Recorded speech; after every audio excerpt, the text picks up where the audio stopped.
This set of notes is about entropy and the second and third laws of thermodynamics. There is a set of notes for you in Schoology and that you may use or take your own as always. You know the drill. All right. As we continue through this, I'll just do these same reminders every day because it's always helpful for us to remember. First one is that when we think about kinetics versus thermodynamics, kinetics is telling us how a reaction happens, okay?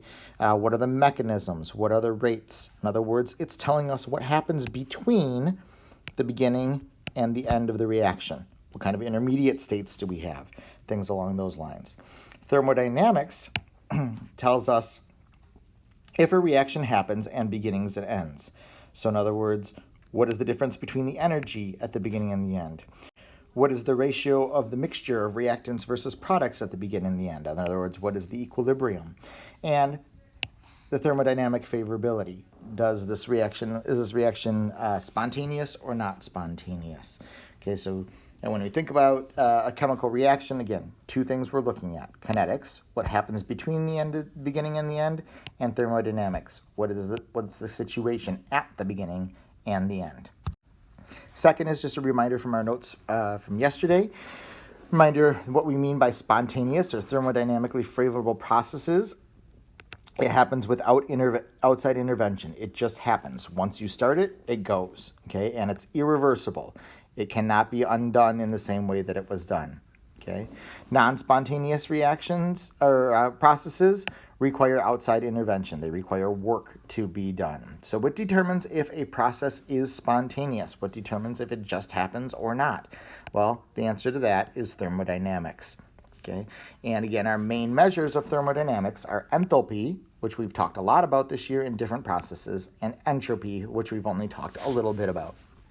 So let's dig into entropy. Okay, so when we think about entropy, we can think of it as a number of different definitions. Our first definition is that entropy is a measure of molecular disorder. All right, so in other words, if we have more disorder, we have more entropy.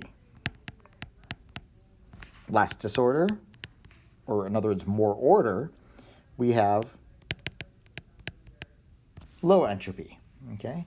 We can also think of it as a measurement of molecular and energy dispersal. More dispersal of our molecules and more dispersal of the energy of our molecules is high entropy. Less dispersal is low entropy. Okay? And last but not least, a measure of the number of microstates. And this is actually the term that is AP preferred.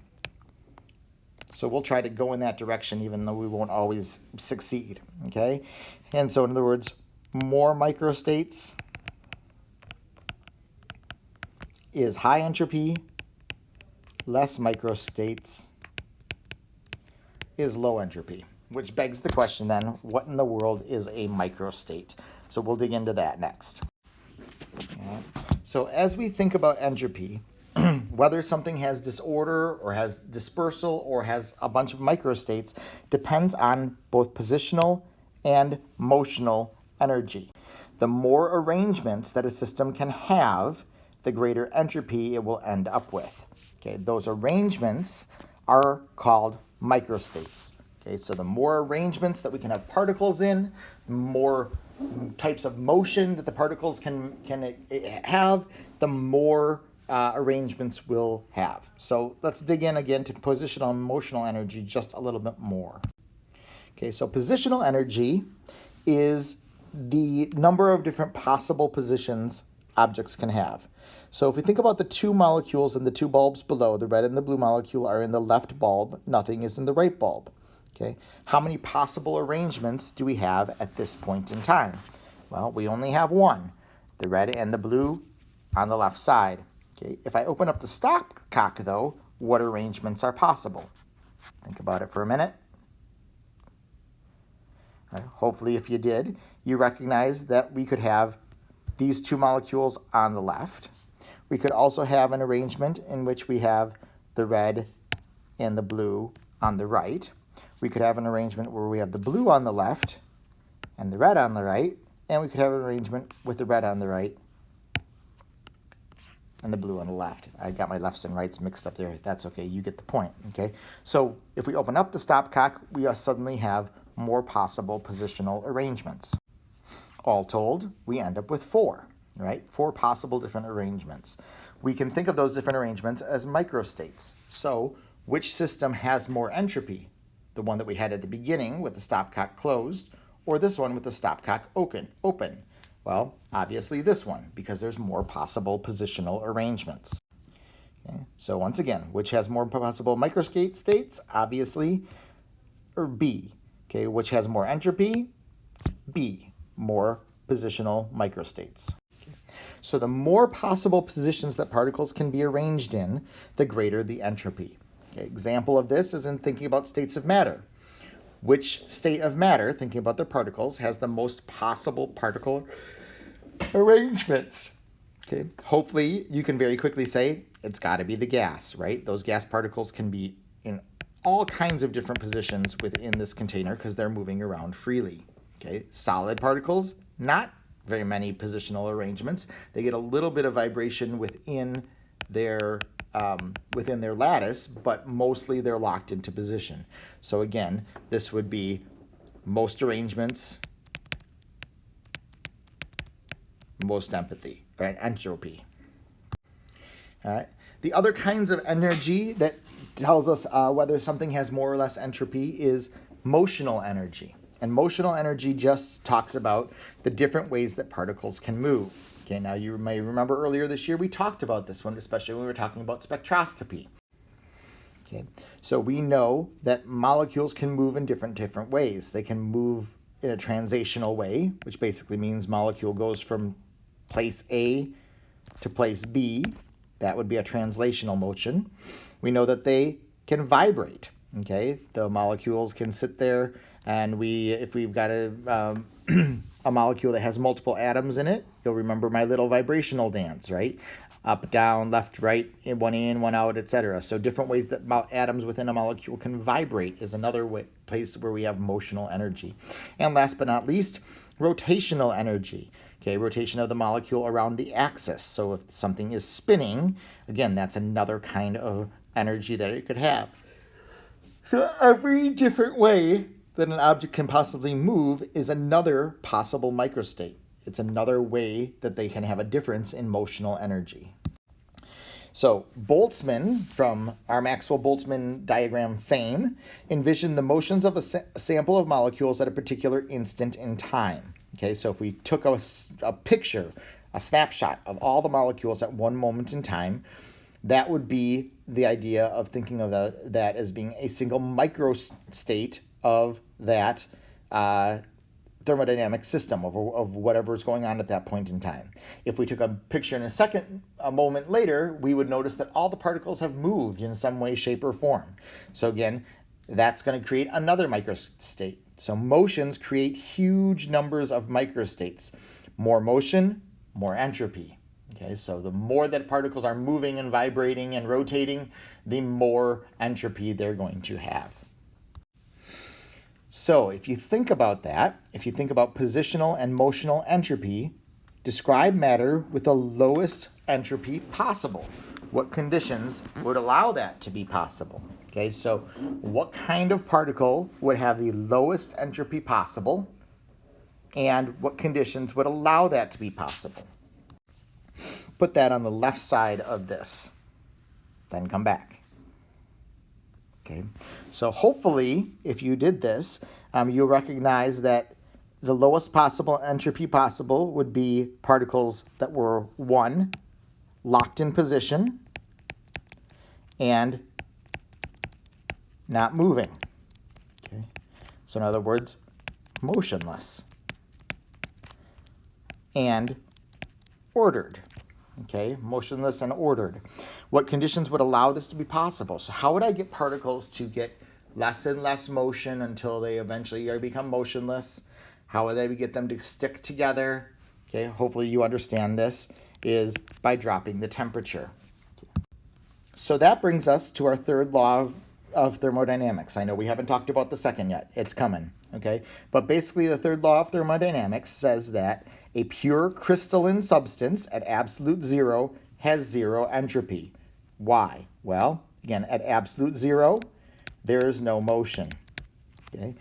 If it's crystalline, it's locked in an ordered pattern. So if a pure crystalline substance at absolute zero has zero entropy. And so there's our definition, right? How do we measure entropy? A pure crystalline substance at absolute zero is the measure of zero entropy. All right. So with that understanding, then, we can move on to the second law of thermodynamics. And the second law basically says that thermodynamically favorable processes, or spontaneous processes, lead to more entropy in the universe.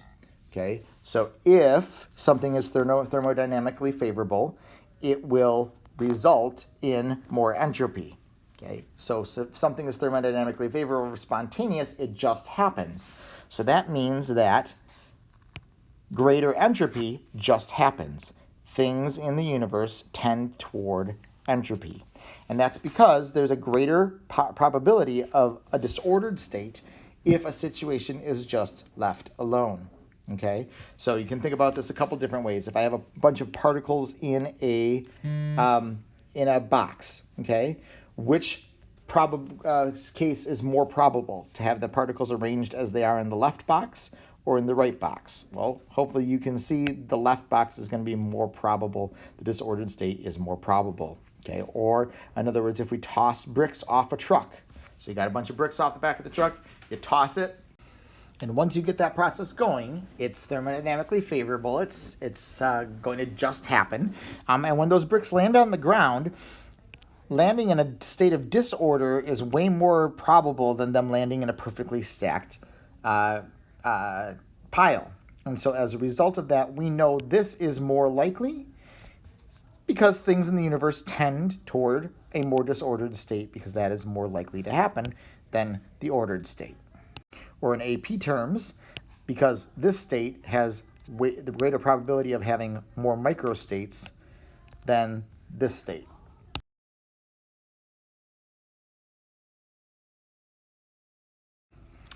So if we take that and we generalize what's going on there, that would mean that entropy is going to, in general, increase when gases are formed from liquids or solids. Why? Particles get more free, so they have more ability to move around and have different positions, and they can also have more motions. They're also moving faster. Okay, liquids or solutions are formed from solids. Okay, so again, a liquid is more disordered or has more microstates than a solid, and so as a result of that, it will have a greater entropy. Likewise, solutions, okay? When particles are broken apart and surrounded by solvent particles, that is a state that is less ordered than a solid crystalline chunk of material.